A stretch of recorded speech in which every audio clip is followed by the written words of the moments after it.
Hey you and welcome to this video where I will help you out how to close a survey in SurveyMonkey.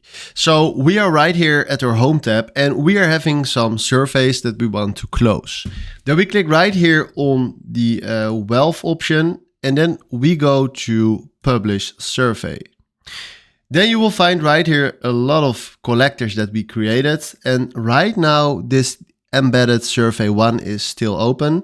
What we're going to do is we click here on the three dots and then we do close collector. So if you click right here on close collector, you see right here, if you close this collector, people won't be able to use the link to take your survey. So this is fine.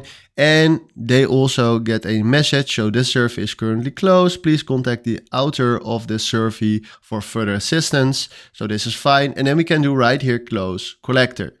Then right now the status is closed, and this is how you can close a survey in SurveyMonkey.